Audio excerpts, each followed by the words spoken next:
So hello everybody, thank you very much and welcome to today's event. Before I begin, I want to acknowledge that wherever we are in Australia, we are all on the land of First Nations peoples. And one of the nice things we've got people to do at other webinars is if you want to acknowledge the land where you are today, please type it in the chat. Make that special acknowledgement to elders past, present and emerging in the area where you are. I'm on Gadigal land, Gadigal of the Eora Nation. Both my house and the university UTS is on Gadigal land, and I want to pay particular tribute to the Gadigal people as the traditional custodians of knowledge that our university stands on, and that's really important when you consider that we are a university. So please put your acknowledgements in the chat as we go along. My name's Verity Firth. I'm the Executive Director of Social Justice at the University of Technology in Sydney, and I also lead up our Centre for Social Justice and Inclusion. Today's event is called Unchartered, Health, Housing, Human Rights and COVID-19. And we're presenting this webinar today in partnership with the Human Rights Law Centre. So it's my big pleasure to be joined by the Executive Director of the Human Rights Law Centre, Hugh Kretser, alongside our other distinguished panellists, Kate Colvin and Annie Butler. And I'll have an opportunity to introduce them all properly with their bios and everything shortly. But before we do that, a little housekeeping. So firstly, the event is being live captioned. So if you'd like to view the captions, click on the link that is in the chat panel. So you'll find it at the bottom of your screen in the Zoom control panel. Click on the chat and the captions will open in a separate window. If you have any questions at all during today's event, you can type them into the Q&A box and there will be an opportunity to ask questions in this event. However, I'll be asking them because that will make it more easy. So type your questions into the Q&A box. There's also an upvote function, so you can actually vote other people's questions up. And on the whole, I tend to ask the questions that have the most votes because they obviously tend to be the questions that people are most interested in having answers. So if you have any questions, please start typing them into the Q&A box as we go along. So today's event is aptly titled Unchartered, Health, Housing, Human Rights and COVID-19. The recent pandemic, I don't need to tell this audience this, but the recent pandemic has brought a raft of social justice issues to the surface in Australia and of course internationally, significantly housing and health.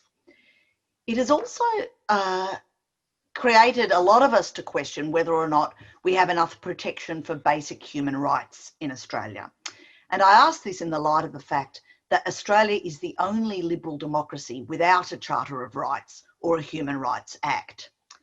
So we're going to be discussing all of that today in the context of COVID, but specifically also in the context of rights to housing and health. So it is my pleasure, of course, to introduce our panellists. First up, Kate Colvin. Kate Colvin is the national spokesperson for the housing and homelessness campaign, Everybody's Home. Everybody's Home launched in 2018 to campaign for a fairer housing system in Australia and has grown to become an alliance of over 300 partner organisations and more than 28,000 community supporters. Kate is also the Deputy CEO of the Council to Homeless Persons, the peak body for the homelessness sector in Victoria. So welcome, Kate. Annie Butler. Annie Butler is the Federal Secretary of the Australian Nursing and Midwifery Federation. She is a registered nurse with more than a decade's experience working in public hospitals, the community and on health education projects, and a further decade working in research and education. Annie believes that we must fight to maintain the professions of nursing and midwifery in Australia and ensure their advancement. She is passionate about improving Australia's system of health and aged care and the critical role that nurses and midwives have to play in the future of our health system.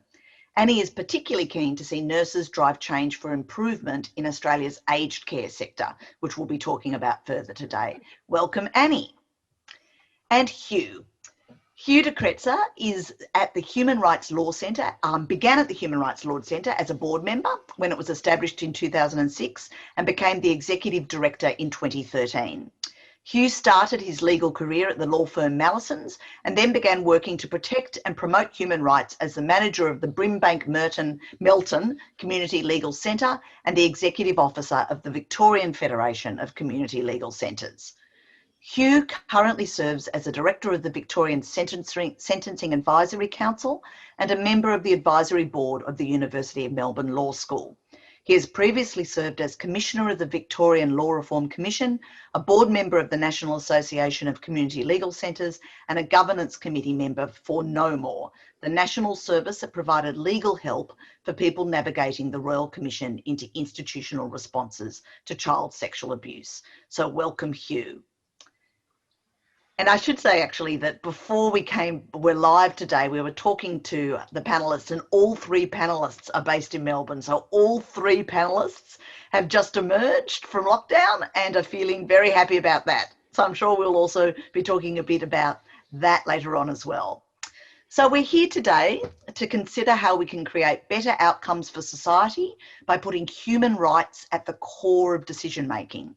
What would it look like if every member of our community had the right to essentials like quality healthcare, dignified aged care, and a secure roof over our heads in the good times and the bad? So we're going to begin with today's discussion with some short opening statements from each of our guests. And I think we'll begin with you, Kate. Would you like to start us off? Thank you. And can I start by acknowledging that I'm joining the conversation from Wurundjeri country and pay respects to elders past and present.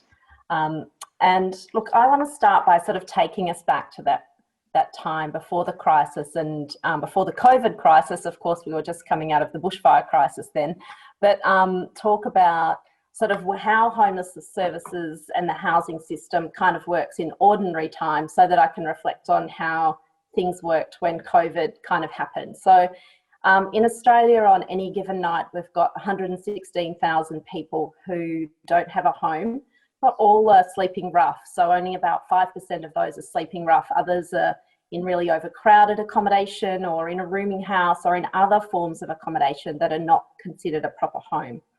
And we've got almost 200,000 Australians on wait lists for social housing, either public housing or community housing or Indigenous housing. And for many years, we've had declining federal government investment in social housing. So we've got this kind of background context of increasing homelessness need, great level of need and increasing need, people not being able to get into the lowest cost forms of housing, which is social housing, and a government who's kind of not providing the resources that are needed. So then along comes March 2020, and we have this massive health crisis. And I think one of the things, just to sort of bring home the sort of cold hard reality of how homeless services work, is that it's not like schools or even emergency rooms in hospitals where, you know, if there's a large flood of new people coming in, then the resources generally, Annie might dispute this in relation to hospitals, but, you know, generally the resources are expanded to provide service to the people who are needing it. The way that homeless services are funded is that a certain amount of money is provided to provide hotel accommodation and support to people. And if those resources are not adequate to meet the level of need, then there's no extra.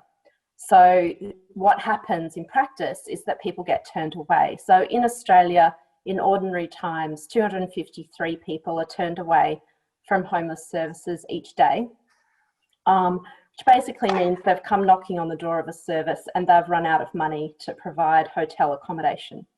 And the other, so turnaways is kind of one way that services manage that demand, which is far in excess of the resources available to provide support to people. And the other is by providing time-limited periods of temporary accommodation. So someone might be provided with 2 weeks accommodation in a rooming house, but after that they'll need to find their own options. And, you know, obviously in a situation where it takes many years to get into social housing on wait lists, a couple of weeks doesn't help people. So then we end up in March and we've got this COVID crisis. And a lot of state governments stepped up and provide increased resources to get people into hotel accommodation. And I think often that's been interpreted as in a really sort of cynical way as, oh, well, homeless people are going to become, you know, spreaders of disease. But I actually think it was, in terms of the public imagination and what was happening in those early days of COVID, there was a great outpouring of concern. And I think from decision makers to all of us in the community, everyone was sort of, you know, much equally staring down the barrel of a pandemic that everyone could see was going to be very dangerous. And there was responses that were created to deliver what was needed to people who were really vulnerable. So I think that there was some real positivity about the fact that state governments were like, this group of people, particularly rough sleepers, many of whom have chronic health conditions, will be hugely at risk if the pandemic is allowed to kind of run crazy through that population. So people were put into hotel accommodation. So that was sort of, that's a really good point, but it's not a perfect solution. So I think one of the things that gets confused when we talk about homelessness is the distinction between having a roof over your head and having a home. And being in a hotel room is not a home. And particularly during lockdown, when you can't leave the room other than for the sort of 4 allowable reasons that people were allowed to leave the room. So people, you know, it's not like it was just a couple of weeks. People were in, you know, in many cases in hotel rooms for a couple of months. And that was really very challenging for people who were in that environment. And oftentimes meant that sometimes people would leave into other kind of forms of accommodation because it wasn't meeting their needs. But the other problem is, I think sometimes we feel like, oh, the problem of homelessness has been solved because state governments have put people in hotel accommodation. But a lot of the people who are in hotel accommodation were single people on the job seeker payment. And even though that payment was increased for a short period of time, the base level of job seeker, which will be the level after December 31st, is so low that people on that payment can't afford housing in the private rental market. And so basically they had nowhere to go from the hotel accommodation. So they couldn't get into public housing because the wait lists are too long. They couldn't get into private rental because they wouldn't be able to sustain it past December. So the number of people, particularly in Victoria, in hotels kind of grew and grew without people being able to kind of get out into a longer term option.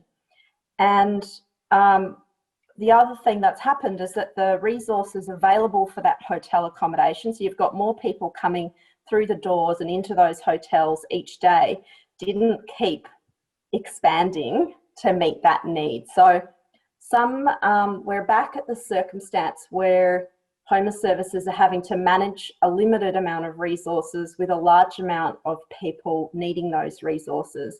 And so, you know, limitations on length of stay and triaging of people into that form of accommodation have been reinstated both in Victoria and in, I think, people in Sydney would have seen that there's been a growth in rough sleeping, and that's basically because there's not the resources for hotel accommodation, and there hasn't been housing options for other than a small number of people who are in those hotels. So I just want to sort of go back to that sort of midpoint of COVID, when we had a large number of people in hotels around the country. Perhaps around 33,000 have been in hotels across the pandemic.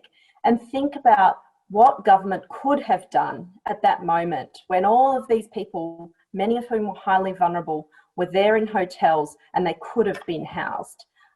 So, you know, there's options put up to the federal government, a model called the SHARP proposal, which I always have to remember the acronym, Social Housing Acceleration and Renovation Program, which was about doing 4 things in succession. So putting money into renovating social housing that's offline because it's damaged, bringing those properties back online, buying distressed assets in the private market, because there was a lot of, almost built homes that developers had gone bust because of COVID that could have been purchased and quickly finished and brought into use.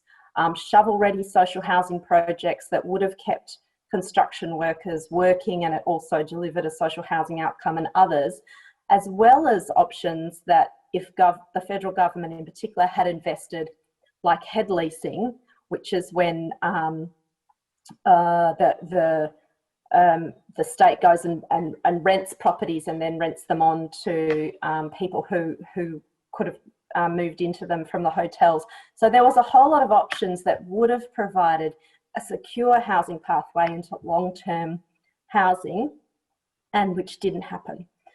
So some states, including Victoria and New South Wales, and to a lesser extent some of the others, have provided small amounts of long-term housing, and that will mean that some people will have had the experience of going into hotels and then into long-term housing, and that's a really good outcome. Others, the majority, will have had the experience of a short time, sometimes a bit of an extended short time, in hotels, which is a good thing in terms of preserving people's health during that period, but they are not housed, and they will not be unless the government turn around that declining investment in federal money for social housing and actually start to do what's needed to build our social housing stock up so that everyone can have a home.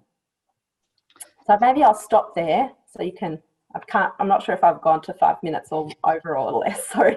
No, thanks, Kate. That's a really good introduction to the issues facing housing in this time and beyond this time. Annie, can we hear from you? Yeah, thanks very much, Verity, and thank you for the invitation. And to my fellow panellists today, I would also just like to acknowledge that I'm joining this meeting from the lands of the Wurundjeri people, and I pay my respects also to elders past, present and emerging, and to any Aboriginal people who are joining us today. So as Verity said, I'm the Federal Secretary of the Australian Nursing and Midwifery Federation, which for those of you who may not know is the union and professional organisation for nurses, midwives and care workers across the country. We're now also Australia's largest trade union with almost 300,000 members, and members who have been at the heart of Australia's response to COVID-19 on virtually every front, and have witnessed our successes and our failures. It's fair to say that COVID-19 has shaken us all, and in fact is continuing to shake many parts of the world. But while recognising that the second wave in Victoria has been extremely challenging, and as Verity said, I now have the grin of a Cheshire cat as a Melburnian on the first day of release from lockdown. But even with this second wave, Australia's been fortunate with regard to the COVID-19 outbreak compared to many other countries around the world. And while Australia has a number of natural advantages, the pragmatic action taken by governments and their engagement with and responsiveness to health and other experts and their advice has led to what is regarded globally a successful containment of the pandemic's outbreak. That said, our management of the COVID outbreak has revealed much about us. It's not only highlighted, but also deepened our existing inequities and shown us that our systems favour some Australians over others.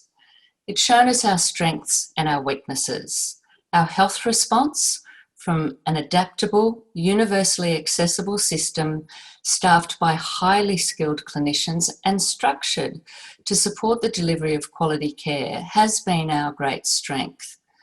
This system is also underpinned by a public health approach that is reasonably equipped to manage the challenges involved in balancing competing rights, interests and values in the midst of a public health crisis, and recognises that restrictions to individual liberty may be necessary to protect the public from serious harm.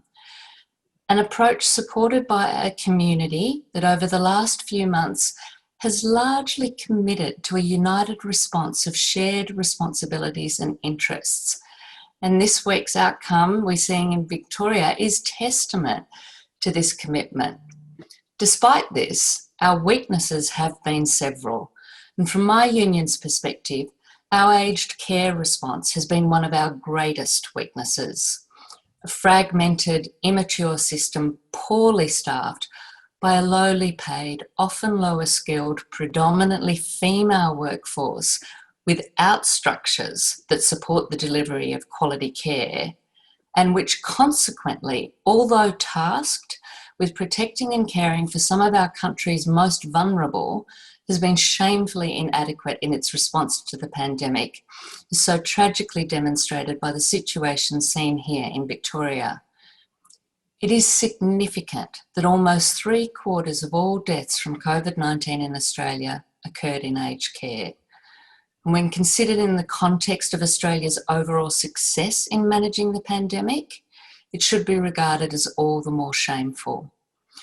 Put quite simply, the rights of older Australians living in residential aged care were not recognised. Older Australians were not afforded the same opportunities, the same care, or the same chance as everyone else in the community to deal with COVID-19. While this disparity existed well before the pandemic, the outbreak over the last few months has truly exposed our country's poor treatment of its older citizens. And in considering whether a rights-based approach could result in better handling of the consequences of COVID-19, I would say yes, of course, but we need much more than an articulation of human rights. We need to make sure that we build the systems and structures that ensure everyone's rights are equally recognised. Systems and structures that guarantee an Australian society that provides for all Australians equally. Thanks, Verity. Thank you for that, Annie, and I'm sure there'll be some questions. That's a really good headline too. Hugh, you're next. Thanks, and thanks everyone. And I'm coming from Boomerang land, and I would just like to acknowledge the particular importance of the rights to health and housing to Aboriginal and Torres Strait Islander people, and the shameful failures of Australia in protecting those rights and the legacy of dispossession and injustice that has fueled the lack of access to those rights on an equal basis for Aboriginal and Torres Strait Islander people in this country. So I'd just like to start by saying, what are human rights? Human rights are the essential things that we all need to live a decent, dignified life. Governments around the world have promised to uphold human rights. There are human rights treaties at the international level where these rights are set out in international law, but the problem in Australia is they haven't been translated fully into our domestic law. And so those rights that exist and that Australia's promised to comply with are often very hard to enforce and hard to realise here in Australia as a practical and as a legal issue. So we have no national charter of human rights that translates those international human rights that the Australian government has promised to comply with comprehensively into Australian law. But we do have charters at the state level in Victoria.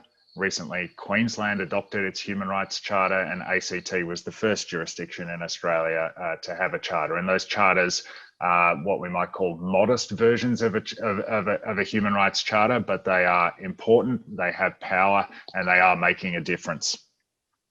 I think when you look at the COVID-19 pandemic, it is a global human rights crisis. There's no doubt about that. It's a crisis in terms of the impact on people's right to life and health, but also on the impact on other human rights as a result of government responses to the COVID-19 pandemic. And governments here and around the world are often having to make agonizingly hard decisions about what measures to put in place to protect life and health, and necessarily restricting other rights in the process of that. Human rights law provides an incredibly useful compass, if you like, to help governments make these decisions to get them right. And that is really about a process of balancing human rights. And so very few rights are absolute. And so as Annie said, rights can be limited. So we can limit our freedom of movement to protect people's right to life and health. And in Victoria, we've experienced that acutely. My family and I returned from the US. We were put in hotel quarantine. Quarantine program is a necessary element of protecting life and health in this pandemic, limiting people's right to liberty in order to protect people's right to life and health, and particularly the most vulnerable members of our community. So a charter says you can limit human rights if you have a good reason to limit that human right, and you do so in the least restrictive way, the lowest level of restriction to get the job done. And that test is really powerful in helping governments to get the right decisions in this pandemic, and helping the community to assess whether governments are not doing enough to protect our life and health, getting it right, or going too far. And we've seen a number of cases here and around the world using human rights law to test that. And in Victoria, we've got a case around the curfew at the moment. So whether it's about masks, curfew, quarantine, border closures, human rights law provides that really useful compass or guide to get this right. A charter at the national level would help in terms of protecting human rights in this pandemic. It would help in terms of governments making the right decisions. A charter basically would do two things. It would require governments and public servants to act compatibly and properly consider human rights, is the language in charters. So think about human rights and make sure you comply with them in your actions, in delivering services and developing laws and policies. And it would give people the power to take action if their human rights are breached. So the impact in Victoria, and I think we'll see in Queensland and ACT and in other jurisdictions like Canada, UK and New Zealand, shows that the biggest impact of a charter is as a preventative tool. So working properly, a charter will help governments to make those decisions and get laws and policies and services right. And that preventative role is critical, but where governments get it wrong, it's important that there is access to remedy, and that's where you need to have an access and power for people to take action if rights are breached. So a charter will help in this pandemic. It will help to build a fairer, more compassionate society. It will give us a framework that will mean that the values we all care about, like freedom, equality, dignity, respect, that we hold on to these in these dark times, these tough times. And it will complement the existing laws that we have around workplace health and safety, around negligence, around public health and wellbeing laws. So it's something that we have a campaign to try and get and achieve a national charter at and charterofrights.org.au. People who care about this issue, I encourage you to look at that website and support the campaign. Thanks, Hugh. So I'm just going to ask a question of each of the panelists, and then I'm going to throw it open to the floor. And we've already got some questions coming up in the Q&A, so thank you for people putting in your questions. Remember, you can vote up the questions you particularly like as well, and we'll make sure we get to the most popular ones. So I might come to you first, Annie. I thought that your framing around the crisis in aged care really being about the rights of older Australians not being respected was a really powerful one, and sort of in some ways strikes to the heart about culture, really, about why is it that we don't respect the basic human rights of our older people. So I just sort of want to put that out there a little bit if you have any views on that. And also, but more pointedly, how do we get decision makers to respect those basic human rights of our older people, and why has not enough been done considering the litany of tragedies that you outlined in your opening? Yeah, thanks very much, Verity. I think the two are connected. So perhaps just to start in the rights of old Australians, astonishingly to me, a Charter of Aged Care Rights exists. It actually came into effect on the 1st of July 2019, and it goes to points that you mentioned of enforceability. So it exists. There are words on paper that say that every older Australian has a right to safe and high quality care and services, be treated with dignity and respect, live without abuse and neglect. When we see that the Royal Commission into Aged Care, their interim report was titled Neglect, clearly the words on the paper don't mean much at the moment. So then going back to, well, why I personally and my union, we've known about this for at least 2 decades. And can I just sort of quantify how many times we've tried? From 2009, my union has participated in, given evidence to, written submissions to 29 separate inquiries into aged care and the aged care system. Now to the Royal Commission, in a couple of weeks, we will make our 28th submission just to the Royal Commission. So it's not as if we haven't been able to articulate the problems and put that forward. But the pivotal question is, you ask, why aren't we listened to? So it goes to not just the rights or the lack of rights of older Australians, but also to those who care for them, who are predominantly female. I think the key problem here is underpinned by our culture of ageism and our culture of sexism. The advocates, largely for those who are in aged care, are our predominantly female workforce, our predominantly female union, and often the daughters and the wives, other relatives as well, but it's often a female voice that is not empowered, not heard, and not responded to.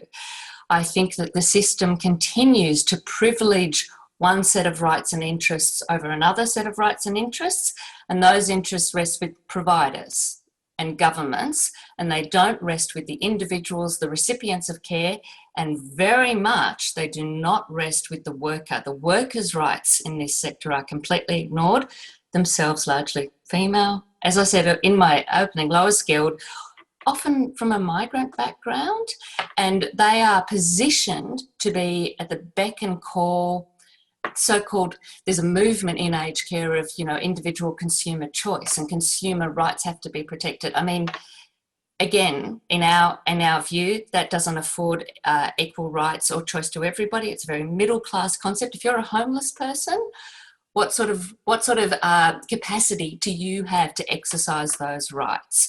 So it's very much an unequal system, and that, unlike the health system, which is well equipped and well prepared, does not have the structures and supports to allow those voices to be heard and those rights to be recognised.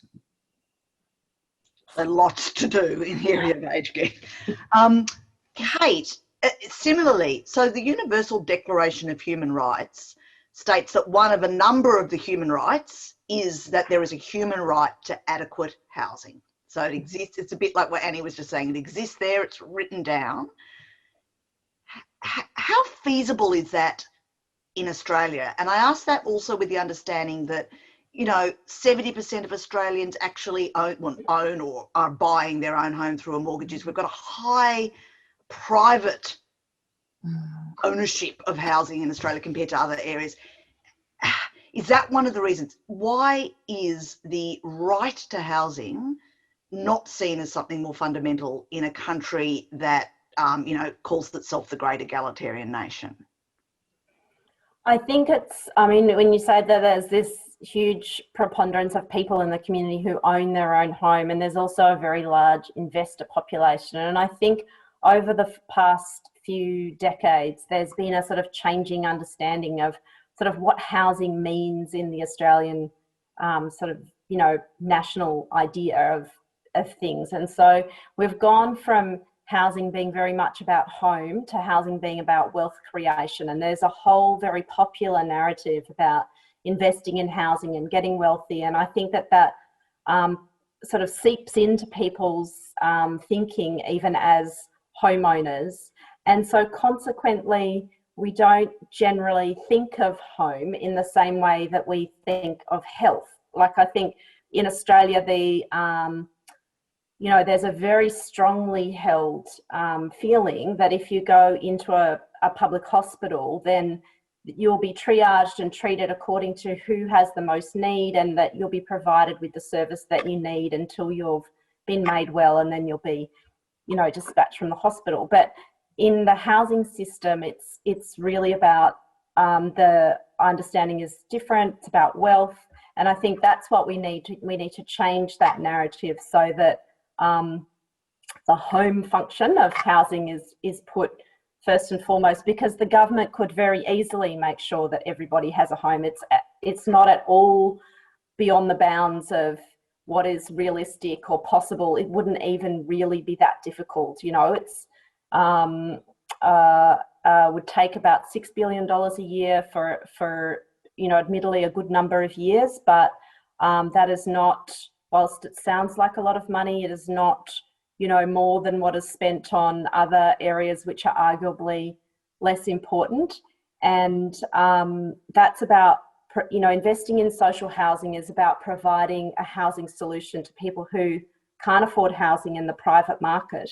But there's also fixing Australia's housing system is also about fixing how the private market works, because currently the private market is not a wholly free market kind of thing. There's all sorts of government investment into the private market that skews it in ways that benefit investors rather than benefiting people who need a home. So, $11 billion a year goes into government subsidies to investors in the forms of capital gains tax exemptions and negative gearing. $11 billion a year, I'm saying it would take $6 billion a year to provide, over a number of years, to provide the social housing that we need. So it's about how government has made choices, about how it intervenes in the housing market, and those choices can be changed, but I guess only if we, work collectively to change that narrative and to put pressure on government to change the way the housing system works. I think I really like what you have to say about that. Other areas are sort of seen as fundamental and resourced according to need, and you're spot on around like education and health, but housing hasn't been given that status in either the government's imagination or the public's imagination. And what's interesting about that, of course, is if you've got stable housing, you're more likely to do better at school. You're more likely to be able to find secure employment and have better health outcomes. So it's something that's so fundamental, yet hasn't been given that status. And it leads on really nicely to my question to Hugh, because my question to Hugh is around the Human Rights Law Centre, Hugh's Law Centre, did some research which showed that people's standout favourite human right is the right to health. And the right to healthcare was listed as a top concern amongst people who both strongly support a Charter of Human Rights as well as those that oppose it. So everyone just said that is a fundamental human right. Interestingly, on your point, Kate, they don't list housing. Like they talk about equality, free speech, environment, free speech, health, safety, privacy, you know what I mean? So it is definitely something we've got to work on in terms of housing. But in relation to health, Hugh, this has been really interesting during COVID. As you said in your first speech, when people have talked about rights, most of what's grabbed the media's attention during COVID has been focusing on freedom of movement issues like curfews and state borders and the issues around the lockout. And less focus has been on the fundamental human right respecting to health and, of course, to aged care and housing, as we're talking about today. Why is this? Why is this preoccupation, despite your own research saying that people do prioritise health, the media's preoccupation and often the political preoccupation is around the rights to freedom of movement and state borders and so forth? Yeah, I think you can go back also to the 2009 National Human Rights Consultation where they looked at Australian attitudes to human rights as well. And often there is a disconnect between what is put in human rights charters in Victoria, in ACT and Queensland, and what Australians say are the most important human rights to them. Obviously, there's no, in human rights law, there's no ranking of human rights. All human rights are important, and there are means to properly balance human rights where they come into conflict, and means to, where there is conflict, give each right the maximum possible realisation within that balancing test, and that's the beauty of human rights law, is it helps governments to get those difficult decisions right. But when you ask Australians about human rights, the first rights that come to their mind typically are things like education and health, and I think housing as well, a roof over your head, food, water, things like that. What human rights lawyers call economic and social rights. Yet when we see human rights charters drawn up, we tend to see the civil and political rights protected, things like our right to vote, our right not to be locked up unfairly, freedom of movement and the like. And so it was important this year when the Queensland Charter came into force, that for the first time we have a limited version, but still a version of the right to health, which is protected in law in a human rights charter in Australia, and it's very significant. It's not a right to health in the broader sense at international law. It's a right to access health services without discrimination, and a right to access emergency health services if there's a serious threat to your life. And I read the Royal Commission's interim report into COVID in aged care, and I thought about that right to health in Queensland, and you look at the inability of people in aged care settings to access acute health care, and you look at the failures around PPE and infection control, and if that was happening in Queensland, people in those aged care centres and their families would have stronger legal protection than in other jurisdictions in Australia. And it would be interesting to see what kind of legal angles could be used to ensure those things are fixed, hopefully in a preventative sense, that you get it right at the start, but where things aren't done properly, where there's individual cases, having a mechanism to allow people to protect their right to health in those circumstances. So I've got one last question, but I'm not going to ask it yet because the question that's got the most votes in the Q&A actually ties in very nicely with what you've just said, Hugh. So I might go to you first on this question, and maybe Kate, you'll want to comment too, which is Leo Patterson Ross has asked, how will the Human Rights Charter resolve government's refusal to ensure a genuinely affordable housing supply? Mm-hmm. How does a Human Rights Charter help, Hugh? Sure. Well, it depends on the version of the charter, and it depends on what rights are protected. So our campaign is calling for a legislative human rights charter. In some countries, the human rights are put into the constitution. We say as a first step, we should go for a legislative human rights charter that has increased role for parliaments, for courts and for government in protecting rights. And that's kind of like a dialogue model of a charter. And we want a charter that protects not only civil and political rights, but also those fundamental economic and social rights like the right to health, the right to education, the right to food and water, and the right to housing.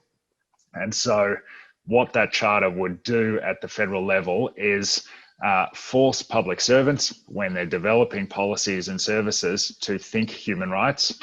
So it would put them at the absolute forefront of, if it's working properly, by the way. So there needs to be remedies to make sure that governments take human rights seriously. And Annie's example of the aged care charter is a good one. You can write these words down and they're meaningless if you can't enforce those words. And so in South Africa, for example, there is a constitutional protection of the right to health and right to housing. And that has been used, for example, in the treatment action campaign case. The South African government, the president at the time, had a particular, completely irrational, hostile view around AIDS treatment. And it meant that through the public health system in South Africa, there's antiretroviral treatment that would have saved lives, but the South African government was not enabling the provision of that treatment. And so a case was brought on behalf of pregnant mothers who were at risk of giving HIV/AIDS in utero to their kids. And when the government wasn't providing those services and using that right to health in the constitution in South Africa, they were able to compel the government to set up a process and services to provide accessible healthcare, which has saved hundreds of thousands, if not millions of lives because of that. And so there are examples around the world of where a right to housing, and a right to health, a right to education has been used in concrete terms to deliver improvements to people's lives in those areas. That's really interesting. Kate, is there anything you want to add to that, specifically around a human rights charter and its capacity to ensure affordable housing? Look, I just reiterate what Hugh said. I think if it's not enforceable, I don't know that it helps that much, because people debate, oh, do we have a human right to housing? I mean, it's right there in the, I'll get the acronym wrong, the ICE, and continue on. But, you know. ICESCA for short. That one. It's right. I mean, we do have a human right to housing. It's not enforceable, so it doesn't really help. So if we have an enforceable right to housing and can then, you know, involve lawyers in challenging governments for lack of investment, then that would be enormously helpful. Yeah, yeah. And I think it would have an impact on the public servants themselves, because as you're drawing the bill together, as you're putting together the regulations and policy, you're wanting to make sure it complies. I think that's where you would hopefully see some real impact. Heidi has a question which is tangentially related, but it's got a lot of votes. I'm going to ask it. Heidi asks, should Australia consider the idea of a universal basic income? And is that something, I suppose, that's a human right? Does anyone want to have a first stab at this? Annie, do you want to have a first stab? We just don't have a definitive answer on that particular question. I guess there are pros and cons. Would it help? I just actually am not equipped to answer that question with any kind of clarity. That is totally fine. I'm happy to jump in. I mean, I have a view. I think that I don't have a sort of clear view about the sort of whole policy of a universal basic income, but at the same time, I think we can't underestimate how enormously important the doubling of the job seeker payment was in terms of people's housing stability, in terms of their food security and health over this period. So it's a part of the picture in terms of housing security, is having the income to pay for housing. And it's not the whole picture. Without investment in social housing to complement it, it wouldn't solve all of our housing problem. But it's certainly, you know, without that doubling of job seeker, we would have had a huge surge of homelessness. And as it was, we just had a small surge of homelessness. Yeah. So. Yeah. Hugh, do you have any thoughts around universal basic income? Only that it's worth considering, and just to reinforce what Kate said, obviously in human rights law internationally, there is a right to social security and essentially an adequate standard of living, and whether that's done through some kind of universal basic income or the more traditional way that social safety nets have been done, you know, we can have that debate. And I should have added to my previous question, just on what Kate said, of course, there's limited resources. And so when you're developing a public health system or a housing system or an education system, you have limits to how much you can spend on those things. And courts in Australia and around the world are incredibly reluctant to second guess policy decisions by government around where they spend their money. But human rights law has developed a concept when we talk about economic and social rights around progressive realization of human rights, and it is and there are well-developed tests looking at making sure that these services are delivered on an equitable basis across the community to make sure we have equal access to healthcare and housing, so you don't have you're not disadvantaged from seeing a doctor or going to a good school because of your postcode. And that's where human rights charters have an important role to play. And they also have an important role to play about testing the rationality and efficiency of these types of services to make sure that there are good policy considerations going into how these services are delivered. Can I just add one thing? Because I think just thinking about Leo's question, that we've focused very much on the question of funding of housing, but rights can also be really important in terms of the balance between a tenant's interests and a landlord's interests. And, you know, in almost all states in Australia or territories, if a tenant asks for repairs and the landlord's not inclined to undertake those repairs and refuses to, they can issue a no reason notice to vacate and get rid of that tenant. And there's really nothing that the tenant can do. It's very difficult to prove that it was a retaliatory eviction. So, you know, rights, a better framework for rights in terms of framing up tenant protections would also be really important in making people able to secure their home and have security in that situation of being tenants. Yeah, that's interesting. Annie, Heidi's got a question around private aged care. She says, do you think private aged care is more of a problem because it's not managed by government? Or what is your views around that? Absolutely, unequivocally, yes. It is absolutely much more of a problem. And so one of the things is that when we refer to private aged care, what we mean is we refer to all for-profit and not-for-profit aged care that's not run by a state government. There's hardly any aged care left that's run by a state government, and the greatest proportion is here in Victoria. There's also some, I think it's like 16 or 18 actual facilities in Queensland are run by the state government, and it's something like 3 in New South Wales. And the for-profit share is increasing over time. So what we have then is and that entire system is a federal government responsibility, and the states run their small portion with access to similar sort of federal government pockets of funding. But the biggest issues is that then they don't have the same state laws applying to private aged care across the country. So specifically for ours, that's nurse to patient ratios.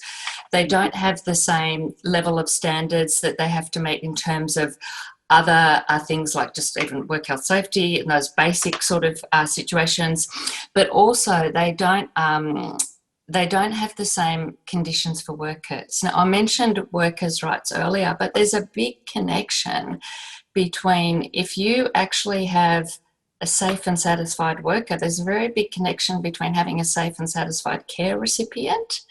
And so private aged care just does not have the same standards, both in terms of pay, conditions, and of course staffing ratios. And consequently, if you want to examine the situation in Victoria, you can see the difference in the number of cases, COVID cases, in publicly run aged care here and privately run, and the number of deaths. The difference is just, it's astronomical. Like, it's huge in numbers, the difference. So it's a massive problem. So that's why we're fighting so hard to change the Commonwealth Aged Care Act.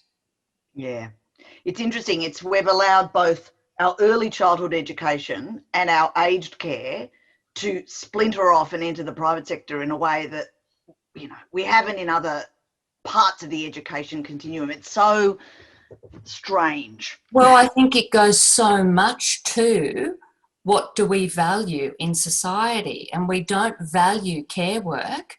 We don't value care work for children. We value it a little bit better because we value children a little bit better, and we certainly don't value care work for older Australians. And what do? We lock them away, we silence them, we disempower them, so we don't have to think about it or confront it or deal with our, own responsibility to those people until it's revealed to us in such a crisis. But it is definitely connected to female work, female voice. Yeah. So we've got 4 minutes left. I'm going to ask one quick question that Ali French has asked, because I think it's a good question, around good examples of overseas jurisdictions who have successful programs for housing and human rights that we could look to for guidance. So we've not got very long. So is there just some good examples around housing and human rights? Do you know? Oh yeah, I couldn't go past Finland, who after the global financial crisis started building state-owned or state-funded housing, and so they basically have eradicated homelessness in Finland. People have access to housing they can afford, and wraparound kind of health services if that is what they need. And so, you know, they've shown that the problem can be fixed. That's good. So look to Finland, Ali. Last question from me. And again, I was looking at some of the research that the Human Rights Law Centre had done before this webinar today. And some of their research shows that the support base for an Australian Charter of Human Rights and Freedoms features, whilst it's mainly made up of people who identify themselves as left or far left, it also features a large chunk of people who identify themselves as far right, which I thought was really interesting. And it's interesting partly because I'm so obsessed with the American election at the moment, but it's also interesting in a world of increased political polarisation. And does a Charter for Human Rights and Freedoms provide a unifying framework for some of society's more contentious debates? Is this something that can bring us together a bit? I might start with you, Kate, and I'll end with you, Hugh, because I think probably you'll have the most to say on this. Kate.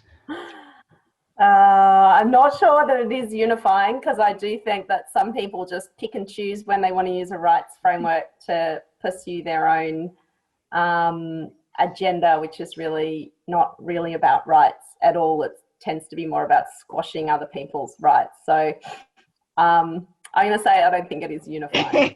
Good. Annie, what do you reckon? Yeah, I think I probably agree with Kate, and it's exactly that thing, because people think, oh, human rights, but it's all about what their own individual, too often their own individual human right is. And unless from our perspective, unless it achieves, I think what I said in my opening statement, where everybody's rights are recognised equally, and our society is structured to provide what we consider the basic human rights equally, it won't really be meaningful. And thank you, Annie. And Hugh, you get the last word. I could talk a lot about this issue. I've got about a minute, so I'll be brief. I think it can be unifying.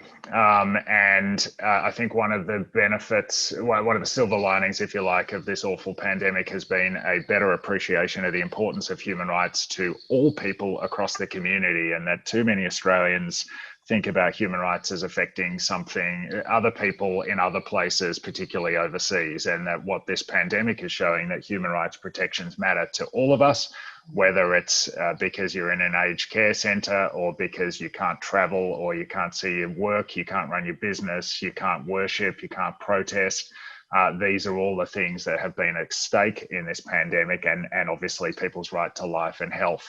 And so it has been welcome that you are seeing people from the right of politics speaking about human rights and raising freedom of movement and looking at the Charter of Rights and saying this actually has a role to play in protecting our rights.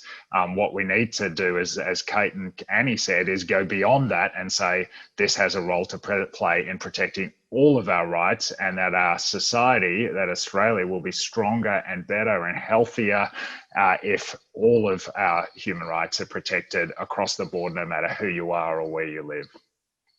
Well, that's a good place to end it on. So I want to thank our panellists very much for today. Thank you. That was a really interesting webinar. I'm very happy for all three of you that you can now go out into the sunny day and walk the streets. The kids are back at school. That's the big one. The kids are back at school, which is absolutely easily the best bit about the end of lockdown. So congratulations. Thank you to all of you for doing that work on behalf of all of us. And thank you also for being a part of the webinar today. And thank you also to everyone who joined us today. It was a really great discussion, and stay in touch. And we'll also be able to share a recording of this webinar once we've organised that, and we'll do so with participants. So thanks again, everybody. Thanks very much, Thanks all. Verity. Thanks, everyone. Thanks, Verity. Thanks, everyone. Bye.